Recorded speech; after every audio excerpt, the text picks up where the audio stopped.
Check the mic and make sure. What's up, everybody? We're back. The group chat is back. What's up, Hello. everybody? Xin Wei, why did we disappear? Why did you disappear? Okay lah, we were busy with life. Yeah, So firstly, we would like to apologize to all our loyal listeners that we went missing for a while, but most importantly, we're back. And that's all that matters, right? So me and Xin Wei, we've been pretty busy with life in general. A lot of our Sec 4s were taking their O-levels last year. So we just went all out. I dived all of my blood, sweat, and tears into that. But I'm so thankful that so many of them did well. And we just needed a bit of time to reorganize ourselves at the start of the year. So this year, we are going to go strong with the podcast. And more importantly, we're going to try to bring in more guests to give you all more insights and more perspective, just to help to make your studying journey a little easier.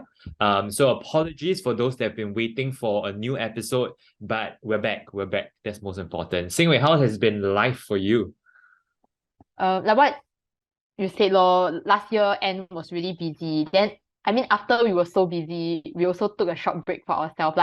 Both of us did go traveling and a bit, just recalibrate. And then the start of the year was also very busy because we were busy with all the trial classes, trying to organize our new class.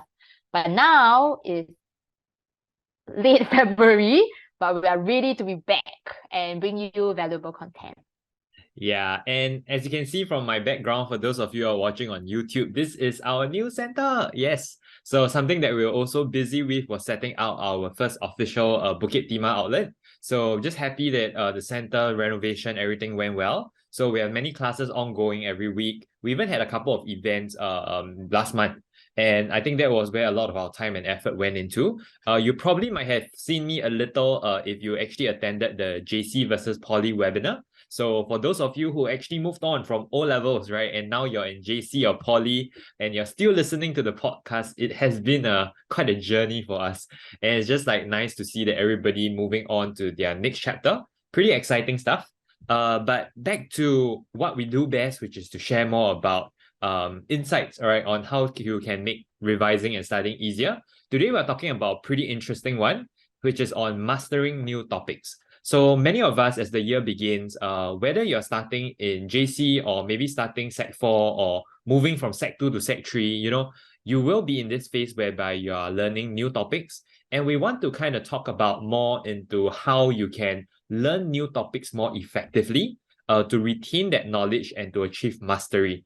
Because a lot of times when we learn new stuff, we learn, and after a while you realize we kind of forget or we can't really apply it to questions. So today we just want to take a deeper dive into when you learn a new chapter, what are certain things you must check off and what are certain things you can do just to make sure that you actually learn properly. So maybe I'll start off with Xin Wei first. So what's the very first thing that you tend to do with your students when learning a new topic? I always tell them to not be too nervous about new information. Because for bio, at least, when there is new information, it can be all new nouns. And that can be a bit scary. And then because it's scary, then maybe you just turn off because you're oh my god, all these new terms, right? Focus on understanding first. So I always tell them, okay, you're not expected to memorize them today, but you need to follow me and understand why we're learning this and what are the link to other topics. Yeah, so that's what I always stress when we talk about new topics. And then I want to make sure the first thing first is understanding and some meaningful links. I think learn the new topic. I think that's really important. Then for myself, it's more of making sure that I give them a very broad scope of what the chapter is. So for example, one of the topics that I'm just starting out this week for my kids is energy changes. So I let them know that this chapter, we can break it up into roughly 3 to 4 parts. So in the first part, we let them know, okay, the key thing here that you need to master in this particular portion is what is exo and what is endothermic. Then I'll go into details on system and surrounding in terms of the theory, and then going into specific what I call the 6 exothermic and 6 endothermic reactions. Then I'll move on to the next portion. Okay, so for this portion, you need to understand how to draw your energy level diagram and energy profile diagram. So what I do is I make sure that every time when I start a new portion of the chapter, I let them know so as to draw the boundaries. Because sometimes we kind of like tend to lump everything together, and that makes it a lot more confusing when we try to review our learning. So instead, I like to slice up the chapter like a pie or a cake, like, oh, these are the 4 things we need to cover today. And then every time we accomplish it, I close it and then I move on to the next part. So I think scoping it up for yourself is quite important. Of course, there are many of you out there that might be doing like self-study, right? You might not have the luxury of a tutor telling you exactly how to scope out the chapter. I think one easy way that you can do it for yourself is actually going over to MOE and SEAB's website. Go and download the syllabus. It's not saying that you have to study the syllabus, but it's important when you start learning a new chapter, you know exactly what you need to learn. Because what the syllabus learning outcomes provide you is exactly what you need to know about the chapter. Then I think that will give you a better understanding of the scope of what you're covering, so it doesn't feel too overwhelming. And it doesn't feel like, oh, did I miss out any key pieces of information? So I think that's a very important thing to be doing at the start of the chapter. Now that we have covered like starting out, setting the not being too afraid of new content and also setting up the scope, let's go into a bit more detail here, Xin Wei. So when we are trying to master new content, what are some important tips and advice that you think can help students learn more effectively? I think first is really like understanding. So following the idea of these things. So like for example, when you say energy changes, like really understanding like what's exothermic and endothermic. Like that's the like basis, right? If you don't understand, then that's very difficult. But some topics are meant to just be more abstract. Like for example, for bio, some topics are really easier to imagine, and some topics are so difficult. Like for example, cell division, molecular genetics, they're too tiny, they're in the nucleus, like you can't see it, it's very hard to imagine. So try to find things that like you can actually link to. Like I always tell them, okay, think of like DNA as thread and then protein as like those cylinder that holds the thread so that they are like nicely packed. So things like that can help with understanding, and it definitely helps with like digesting new information. I think that's like the first step. Really find a way to understand and like maybe creatively come out with some analogy to really understand that.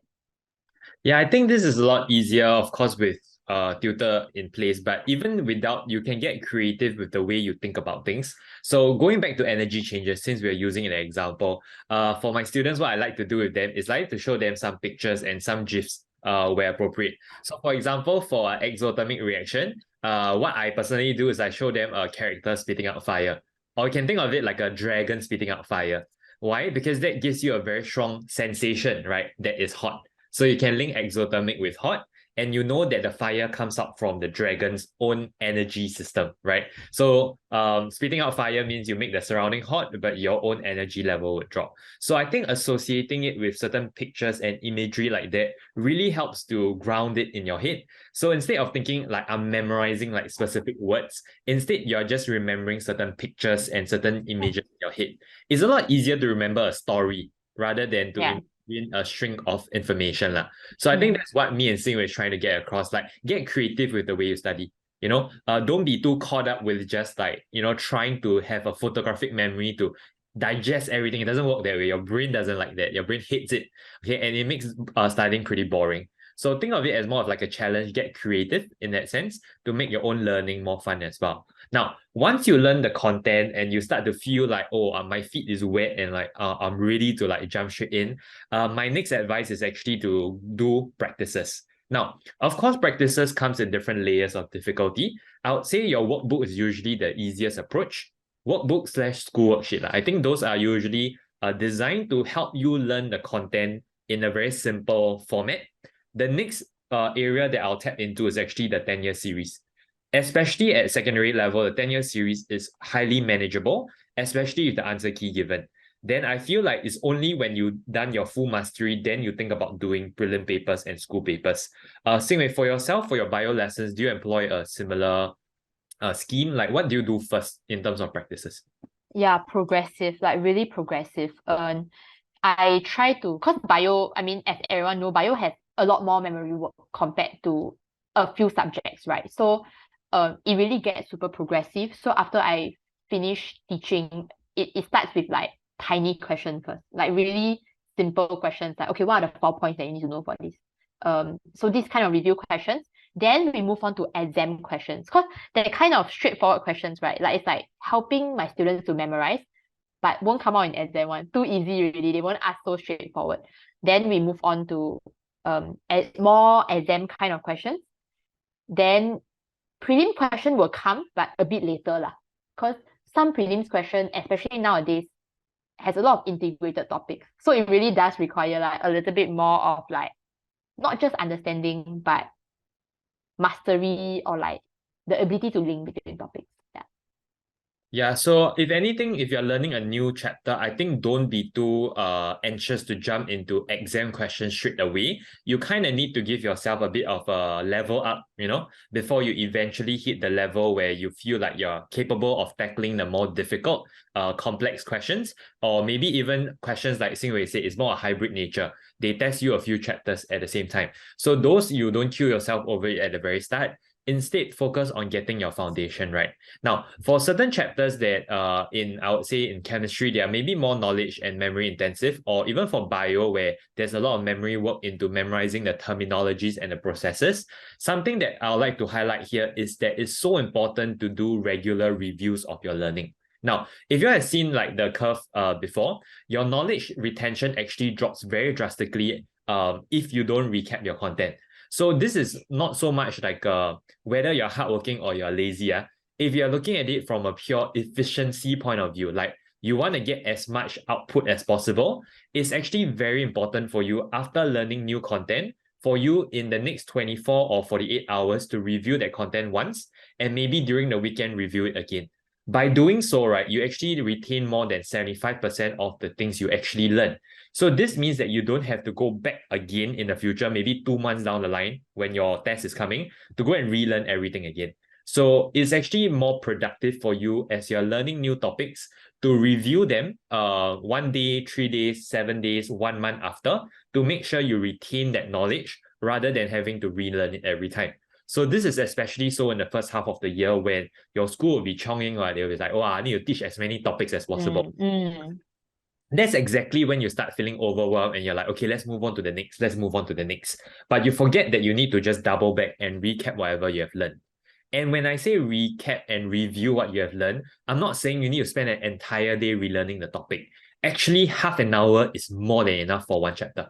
Even lesser, what you want to look through is some of the key concepts that you have learned, run through that in your head again to see if it makes sense, and look at maybe the questions that you have done to understand what exactly was the working entailing, what are certain keywords that went into the answering technique.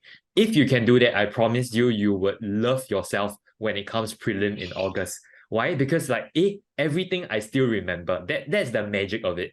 But if you don't, right, you're gonna forget everything and you have to relearn, and that's gonna be quite painful. So Xin Wei, do you have a similar experience with reviewing your learnings? Yeah, I always tell my students, like if you don't have certain things in this chapter stored in the long-term memory, then good luck to you like one day before exam, or even just like right before exam, there's so many topics, because the truth is that there are 20 topics waiting for you for exam.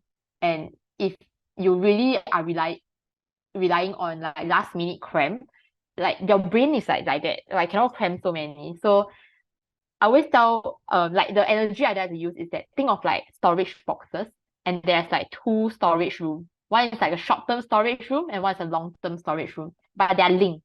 You have to go into short-term storage first, then you can carry the short-term box to your long-term storage room. How do you do that? You must like progressively read up here, like 30 minutes. I agree with Darrell, just 30 minutes of reading a little bit, it slowly will move from your short-term storage to long-term storage room. Your short-term storage room, very small.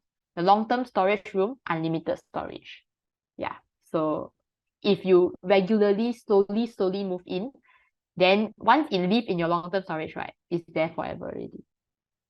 Yeah, I mean, so I've been going more on TikTok, if like for those of you who are following me on the Overmark TikTok account, I'm trying, okay? Like I'm not exactly Gen Z, but hey, I'm trying. But something that I saw a lot on TikTok, this is probably the wrong use of it, but they mention core memory a lot. It's more of like a very important memory that you would keep in your head for a long time. But I think similar to what Xin Wei has mentioned, it's really about moving it into the short term to the long term. And the long term, I think not only is about recapping, but it's also adding a certain layer of understanding. So the storytelling analogy, coming up with imagery, those are all things your brain store better in the long term, rather than just words and numbers. Right. So I think most of us, we are not like hardcore geniuses. We can't really memorize, like, for example, the first 20 digits of pi, that's not me, right? I can't hardcore memorize. But if I add a certain like imagery and story to a certain concept, it gets easier. So I think very important for you to acknowledge the importance of doing knowledge retention, and in a way doing this active recall process where you test yourself, and then that is really the way to make sure you retain the knowledge long term. Now, something interesting that me and Sing Wei actually discussed in pre-podcast was bringing up this idea of linking concepts. So I'll start off on it a little first. This is, I think, especially so for chemistry, where when you first learn chemistry as a whole, it's usually quite difficult because everything seems very fragmented.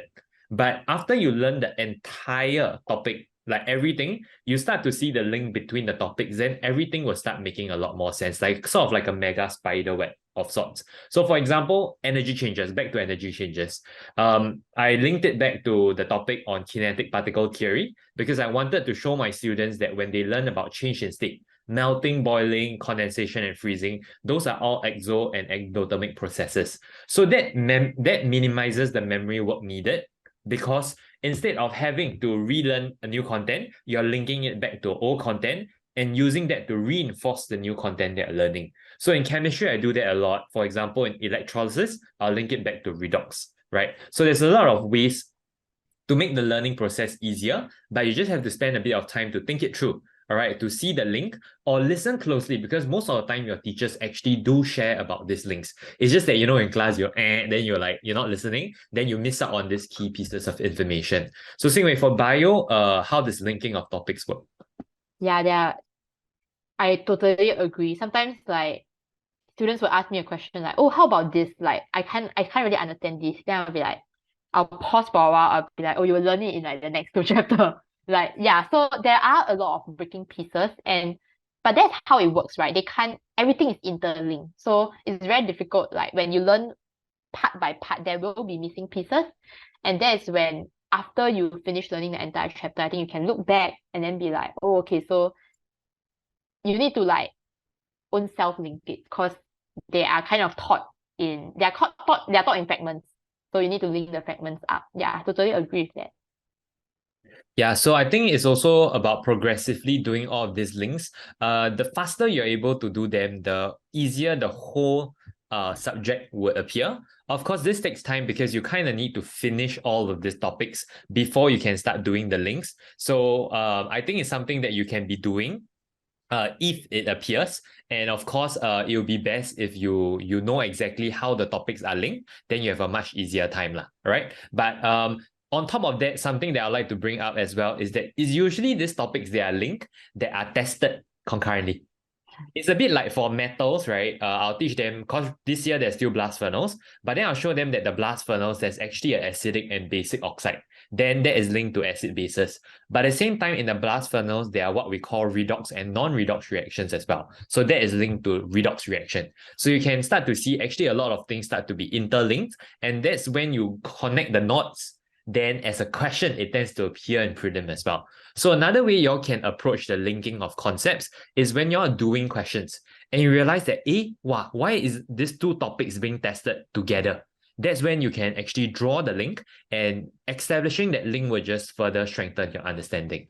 All right. So that's on the linking of chapters, something that I think as a student, you will not really look into, because this is more from a teacher's perspective, how we find it to be most effective in terms of helping students understand whatever they're learning.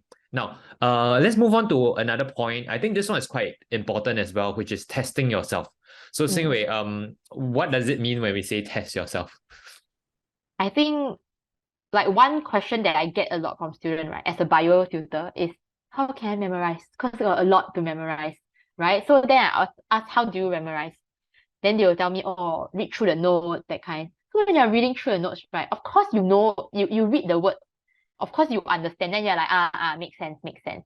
But what is testing yourself is closing up the book, have no reference, and then can you list out the things that you memorize? What are the things that you memorize? So without any reference. So I think that is testing yourself. I think this is a more like less known testing yourself, because of course you can test yourself by doing practice paper, which is, I think most students know that they need to do that. Like practices are good for them. But before you even go into like doing practices, doing TYS, you should go through the process of closing up the book and then telling yourself, reciting out or writing out what have you learned about this chapter. I think this part of testing yourself is very important to set up for the next testing yourself. So something interesting that don't quote me on this, but I read this somewhere that the way you remember something, what your brain remembers is not the actual memory itself, but it remembers the last time you remembered it.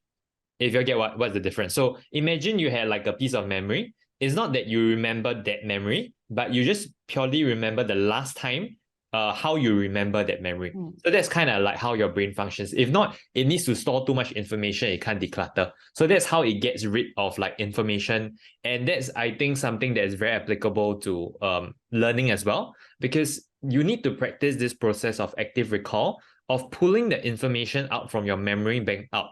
The first time you do it, it might be completely wrong or incomplete, right? Maybe only like 30% of it is present. But if you keep doing and you're realizing, okay, this 30% is correct, what was the 70% that was missing? And you start to fill in the blank and you do it again. Maybe this time is 40%. And progressively you keep improving until a point when you pull it out is 100%. And the next time when you pull it out, it will continue to be 100% because you already remembered the core information that you need into your long-term memory. So this process of testing yourself is really about learning something and making sure you remember. So one way you can try to do it, assuming you are not very into, maybe you're more into studying alone, is you try to explain the concept to yourself. That is a way that I find to be very effective to make sure if I understand. So imagine yourself having to explain this to your peer or to your friend. And if you find yourself making sense, it usually means you actually understood what you are explaining. If you explain and you yourself, you're like blur blur and you're like, what am I talking about? That usually is a sign that you don't really understand what you have just learned. So there are a few things here that are important to take away. Number one, if it's about memory work, it's about how many times you do it. So you might have heard of stories before how students, they stick a piece of paper in the toilet, then they shower that time, then they go and recall it. Does it actually work? It does work, because this is just a very simple daily active recall of certain concepts or certain formulas you need to memorize. And once you commit it enough times, you have the repetition, it will stick with you. So it does work. Whether I encourage it or not is a separate question, but it does work, okay? But then the second thing is also testing yourself by teaching yourself or teaching somebody else. That's usually is a very good litmus test to determine if what you learn has actually been internalized. Then, of course, the last form of testing yourself that all of us know is by doing practices, right? So you need to have a combination of those to make sure that whatever you learn is actually effective and stored in your head, rather than learning a new topic and then forgetting it along the way. I think that's the scariest. And I think during this period of time is also a period where a lot of us will be taking our WAs, at least for the Sec Force, or some form of topical tests in different ways, right? And I think by the time you hear this episode, maybe you're already done with your WA or about to take your WA. Yeah. I think the best way to treat your WA is to use it as a very good chance to check your level of understanding and your level of mastery. Of course, you might feel disappointed, right? Wow, I didn't do well, I failed, kind of thing. But all it's telling you is that your preparation and your understanding is insufficient. And use that as a motivation to try harder to see where you went wrong, cover those gaps, and try to improve upon the process. You are still really early into 2023. You are allowed to make mistakes and you are allowed to falter. But what you need to make sure is that you learn from these mistakes and to learn through this process and better the learning process itself. I think that's really important. Xin Wei, for yourself, are your students currently taking their WAs and stuff? Yeah, actually some of them already finished already. And mm, I mean, to be fair, I think WA is a good checkpoint, but I agree lah. Like if it goes well, great. But if it doesn't go well, I think it's not the end of the world. Like it shouldn't discourage you, but it should like motivate you to like work harder and to improve from there. And at this point, I think a lot of our listeners are like students who would eventually take O level. And to know that like the earlier you try to practice this like mastering new topic and then moving into long-term memory, like doing all this best practice that we suggest. I mean, not saying that it's like guaranteed success or not, but at least you try, right? The more you will retain, and it definitely helps in the eventual our end goal. Yeah. Yeah, I think not everything we share might be fully applicable to you, because you might be a different learner, right? Everybody learns differently, and what works for you might not work for others, vice versa. But what we are suggesting is to try some of these best practices. They are called best practices for a reason, right? Because we observe them in our top performing students, we ourselves, right? As we go through the education system, we went through a similar painful journey, and we're sharing what we learned based on our experience. So go and try it out. If it works for you, great. So if I could maybe share with you all some more actionable steps to translate some of the things that you might have learned today into actionable steps that you can integrate into your study process, I'll suggest, if you're not too sleepyhead, on your journey to school and on your journey back from school, rather than scrolling TikTok or social media, why not just use that 10-20 minutes, and you look like some like damn cool kid like studying on the MRT or bus. It's like that vibe, like it's like, wow, I'm so studious, like look at me kind of vibe. But just use that chance to recap whatever you have learned for the day or the day before. So if you can't do it maybe on the trip back home, do it on the trip to school. At least after a good night's sleep, your brain refreshes itself. See if you can start absorbing some of the information. And all we're asking for is a good 10, 20, even 30-minute journey trip on the way to school, waiting for the vehicle. Instead of using your phone, do that instead. And that is one way of reviewing. And on the weekend, just dedicate, say, 2 hours. I know 2 hours might sound like a lot, but honestly, if you just block out that time, maybe a 1 hour block, one time on Saturday and one time on Sunday, just use that chance to recap whatever you have learned in school for the entire week. All right. Of course, it's not that easy with the avalanche of homework, project, tests. I know it's not easy, right? There's really a lot coming your way with SYF and with BDivs, ADivs all coming, trainings and stuff. It's not easy. We're not saying it's easy, but we're saying at least have the long-term vision of how retaining knowledge is better for you in the long run. This is your future self will thank you for it. So that 1 hour, that 20 minutes on the way to school and back every day, these are the make and break that will help you in June when you start preparing for your prelim and you're like, okay, 20 chapters. Yeah, it's so overwhelming. And how many subjects do you have? You have to go and think about that, right? So if you need to relearn everything, it's near impossible. You need to retain at least 70 to 80% of the knowledge that you have already learned, and then the refresher would help. Of course, me and Sing, we always do like the June holiday crash course, right? That's meant as a refresher. But if it's a refresher, it's not a relearn everything from scratch. You get what I mean?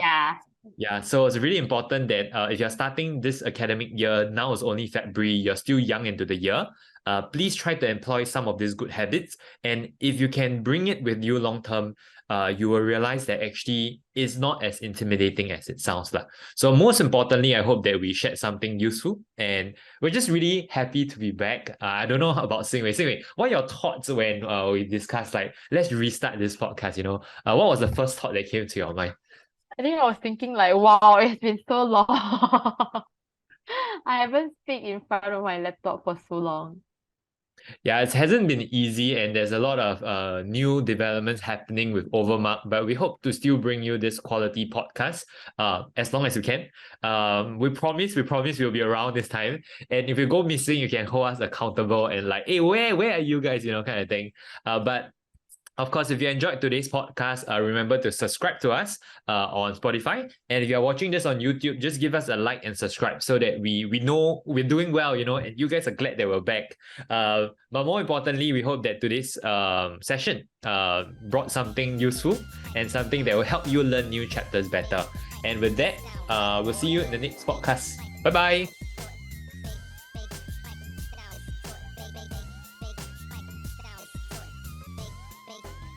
It sound right, boy.